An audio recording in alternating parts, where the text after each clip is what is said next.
A graça e a paz do Senhor Jesus, amém, igreja? Abra sua Bíblia no livro segundo escreveu o apóstolo João, capítulo de número 19, versículo de número 17 ao versículo de número 37, em nome do Senhor Jesus, amém? Assim diz o texto sagrado: a crucificação. E levando ele às costas a sua cruz, saiu para o lugar chamado Caveira, que em hebraico se chama Gólgota, onde o crucificaram, e com ele outros dois, e um de cada lado, e Jesus no meio. E Pilatos escreveu também um título, e pô-lo em cima da cruz, e nele estava escrito: Jesus Nazareno, Rei dos Judeus. E muitos dos judeus leram este título, porque o lugar onde Jesus estava crucificado era próximo da cidade, e estava escrito em hebraico, grego e latim. Diziam, pois, os principais sacerdotes dos judeus a Pilatos: não escreva Rei dos Judeus, mas que ele disse: sou Rei dos Judeus. Respondeu Pilatos: o que escrevi, escrevi. Tendo, pois, os soldados crucificado a Jesus, tomaram os seus vestidos e fizeram 4 partes para cada soldado, uma parte e também a túnica. A túnica, porém, tecida toda do alto a baixo, não tinha costura. Disseram, pois, uns aos outros: não rasguemos, mas lancemos sortes sobre ela, para ver de quem será, para que se cumprisse a escritura que diz: dividiram entre si os meus vestidos, e sobre a minha vestidura lançaram sortes. Os soldados, pois, fizeram estas coisas, e junto à cruz de Jesus estava sua mãe e irmã da sua mãe, Maria de Clopas e Maria Madalena. Ora, Jesus, vendo ali a sua mãe, e que o discípulo a quem ele amava estava presente, disse à sua mãe: mulher, eis aí o teu filho. Depois disse ao discípulo: eis aí a tua mãe. E desde aquela hora o discípulo a recebeu em sua casa. Depois, sabendo Jesus que já todas as coisas estavam terminadas, para que a escritura se cumprisse, disse: tenho sede. Estava, pois, ali um vaso cheio de vinagre, e encheram de vinagre uma esponja, e pondo-a num ensopo, lhe chegaram à boca. E quando Jesus tomou o vinagre, disse: está consumado. E inclinando a cabeça, entregou o seu espírito.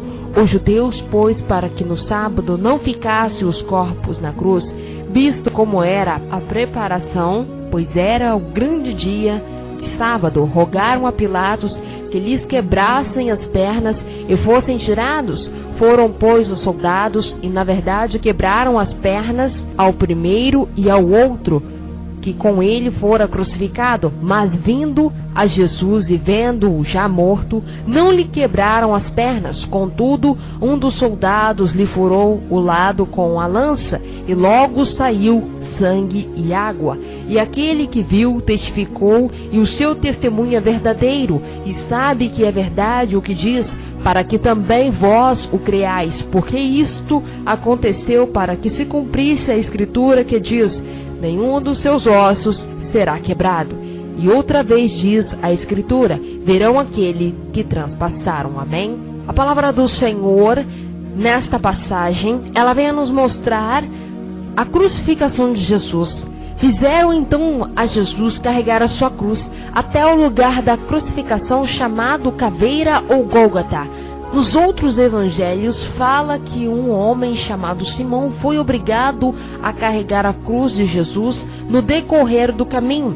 Depois dos açoites, Jesus estava fraco, debilitado, e talvez por ter caído algumas vezes, com que os guardas pegassem esse homem e o fizesse carregar a cruz para Jesus. Jesus foi crucificado e ao seu lado 2 malfeitores.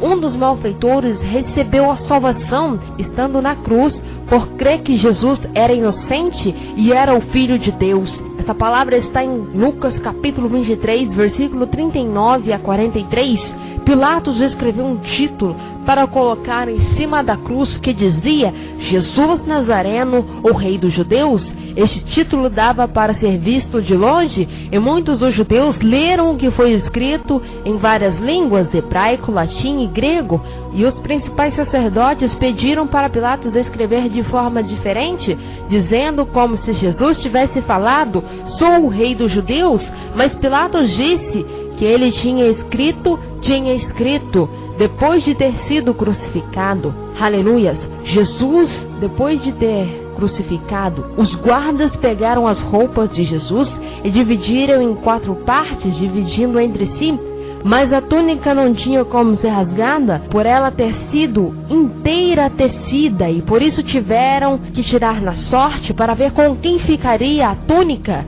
Isso foi profecia cumprida e está no livro de Salmos, capítulo 22, verso 18. A mãe de Jesus estava junto à cruz, e junto com ela estava Maria de Clopas e Maria Madalena. E o discípulo a quem escreveu o evangelho, ao ver a sua mãe, Jesus olha para João e diz: "Eis aí a sua mãe." Queria explicar isso, amados. Jesus era o filho mais velho, e ao ler a Bíblia entendemos que José, o pai de Jesus, já tinha morrido por não se falar mais nele em nenhum dos evangelhos, e com isso o filho mais velho assumia a responsabilidade de cuidar, proteger a sua mãe e os irmãos mais novos. Por isso, com a sua morte, Jesus confiou isso a João, um dos discípulos a quem era mais próximo com ele, a quem tinha intimidade com Jesus. Vendo Jesus que a crucificação já estava consumada para cumprir mais uma profecia bíblica, disse que tinha sede. De maldade pegaram uma esponja e, enchendo de vinagre, levaram a sua boca e deram vinagre a Jesus. Isto se encontra no livro de Salmos, capítulo 69, versículo 21. Depois que tomou o vinagre, Jesus disse que tudo que tinha para acontecer tinha acontecido e estava consumado. Então ele inclinou a sua cabeça e morreu. Mas os judeus não queriam que Jesus ficasse na cruz por causa da preparação da Páscoa. Então pediram a Pilatos para quebrar as pernas dos crucificados, para antecipar a sua morte, porque quebrando as pernas, o corpo perdia a sua base de sustento e os pulmões eram esmagados pelo peso de cima do corpo. Os guardas foram quebrando as pernas dos crucificados, mas ao chegarem em Jesus, ele já estava morto. Então não quebraram suas pernas, mas pegaram uma lança e transpassaram ele com a lança. Por este buraco saiu sangue e água. João diz que isto foi mesmo verdade, porque ele mesmo estava ali. Na Bíblia já dizia em Salmos 34, verso 20, Números capítulo 9, verso 12, Êxodo 12, verso 46, nenhum dos seus ossos será quebrado. Por isso não quebraram as pernas de Jesus. E também diz em Zacarias capítulo 12, verso 10, e Apocalipse 1, versículo de número 7, eles verão aquele a quem transpassaram. Amém, glória a Deus. Esta foi a palavra do Senhor Jesus. Que possamos, amados, estar em contínua oração pela vida dos irmãos, porque muitos têm entrado em contato conosco pedindo oração.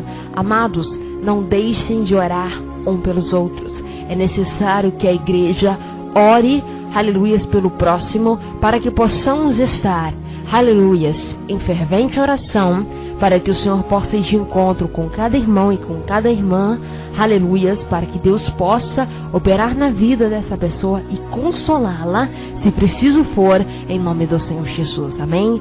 Que Deus abençoe a cada um de nós e toda a sua família, e que a graça e a paz do Senhor Jesus esteja sempre com cada um de nós. Amém?